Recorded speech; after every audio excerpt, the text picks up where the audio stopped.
Hi, my name is Deb from DG Reads, and this is my Slithering sidekick, Kylie, and we're here today to play a little bit of Promptball and talk about my August reading plans.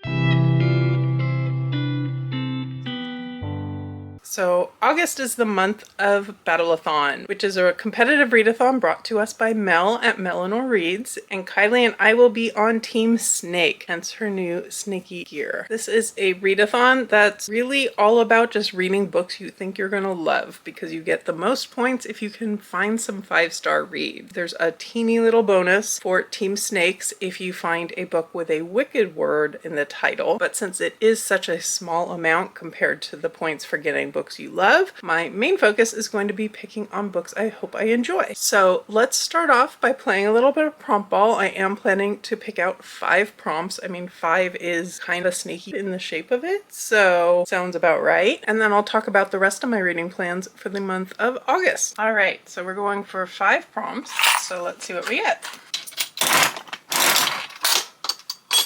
For the 52 book club, a book with a grieving character. For the 52 book club, a book where the title matches the lyrics in a song. Genre, mystery. Got a cover with something beginning with a randomized letter. Alexa, give me a randomized letter. Here is a letter, H.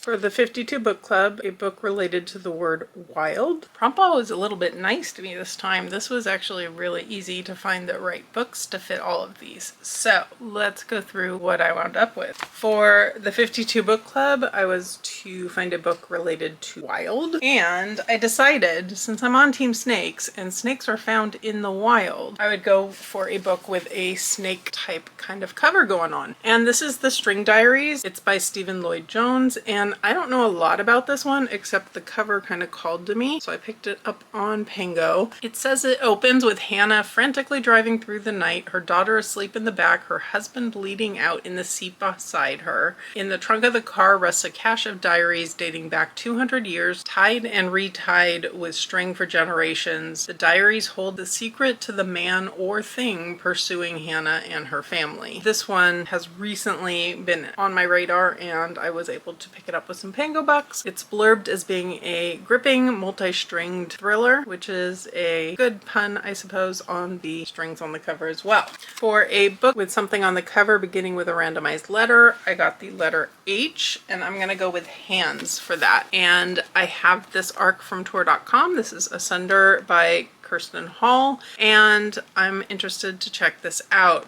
Our main character is a death speaker. They have the ability to speak to the newly departed, and they're locked into a compact with Sebaster, a terrifying eldritch being, 3-faced, 100-winged, and this being is what gave her the ability to do this. She uses her ability to make ends meet in her life by looking into suspicious deaths and the like, so it feels like a book that could be very much up my alley and one I could rate highly, so I'm excited for that. And then for the 52 book club, I was looking for a grieving character, and this one I did have to go looking on a list, and one of the books that came up was Demon Copperhead by Barbara Kingsolver. This is an author I have rated really highly before. I've given 5 stars, I believe, to before, and so it's one that's been on my list. Demon, I think, will definitely count as a wicked word for my bonus points, even though that's not my #1 priority. This is a book I've been wanting to get to. I have it out from the library currently, hence the glare that's probably blinding you, but I'm excited for this one. It says Demon is the name of the boy that the story's about. He's born to a teenage single mother and a dead father. He has his father's good looks and copper-colored hair, a caustic wit, and a fierce talent for survival. And it says it's a plot that never pauses to take a breath. So I'm interested to check this one out. It's been a while since I've read any Kingsolver, but this has been on the top of my list of her books that I want to get to. And then I had a pretty easy prompt with mystery, and this one I'm going to pick up The Gathering by CJ Tudor. This one I think is a blend of horror horror and vampires and mystery. It's set in Alaska. A boy is found with his throat ripped out and all the blood drained from his body, and they don't know who's responsible, but they do suspect an ostracized group of vampires, and so there's a mystery element to it in that respect that they're trying to figure that out. Last but not least, we had a title that matches song lyrics, and I had the perfect pick for that one because Hellbent matches Hellbent for Leather, and this one is one that I've been dying to get to for ages, to get a series caught up. I really enjoyed the first book, so I have high hopes for the second book. Hell will work as a wicked word for me, so that gets me a little bit of a bonus there as well. And there's not a lot I can say about the plot of this without worrying about spoilers for book one, but it says, find a gateway to the underworld, steal a soul out of hell. A simple plan, except people who make this particular journey rarely come back. So it is a school setting. It is kind of in that dark academia type vibe, although the school itself isn't a huge part of the plot, at least from book one and what I remember. I need to give myself a refresher on book one, but I'm excited to pick this one up. So those are my 5 Promptball prompts fulfilled, and that was a lot easier than it was last month. So thank you to Promptball for being nice to me. So in terms of other reading for the month, I do have quite a few plans to get to. I won't go through the entire list with you right now because we'd be here for way too long, but I can give you a general idea of what else I'm planning for the month of August. So in keeping with the Battleathon theme and trying for the highest rated books possible, I am trying to go with previous 5-star authors for some of my reading, and some of these up here actually will work. I'm not sure about Lee Bardugo if I've given 5 stars. If not, I've definitely given high 4 stars. CJ Tudor and Brett Kingsolver as well have all been high rated.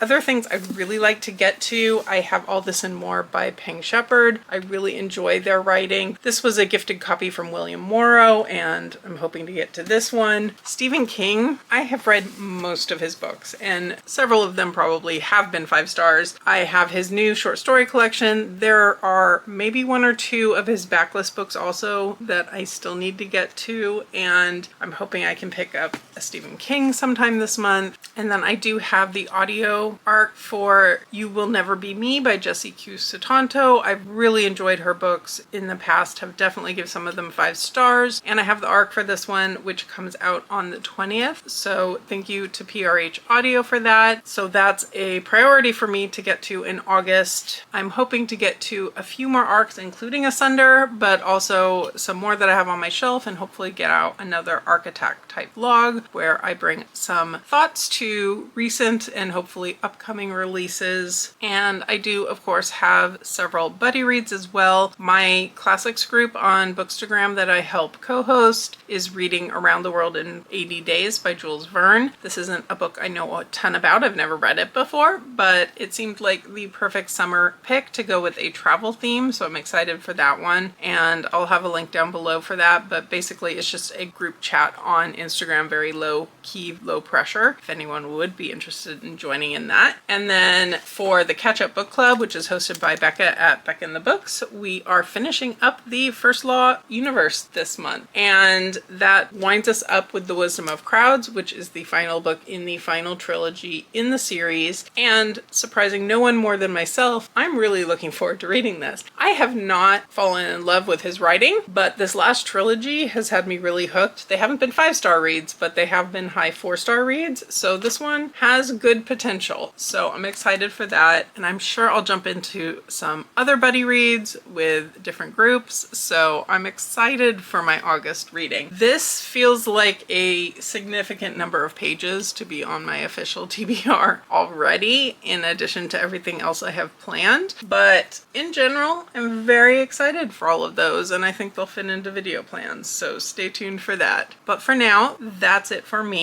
If you could hit that like button below, I would really appreciate it, and subscribe if you're interested in more of my content. Let me know in the comments below all of your thoughts. Are you participating in Battleathon? What team are you joining? Of course, Snake is the right answer, but there are some other decent teams out there, I suppose. And have you read any of these books? Have you read any of these authors? Give me all your thoughts. And if you've made it this far and you don't have anything to comment, leave me a snake emoji down below in honor of the Battleathon readathon. but I suppose if you're on a different team, I would accept an emoji for the wrong team also, I suppose. But for now, that's it for me, and I will catch you in the next video.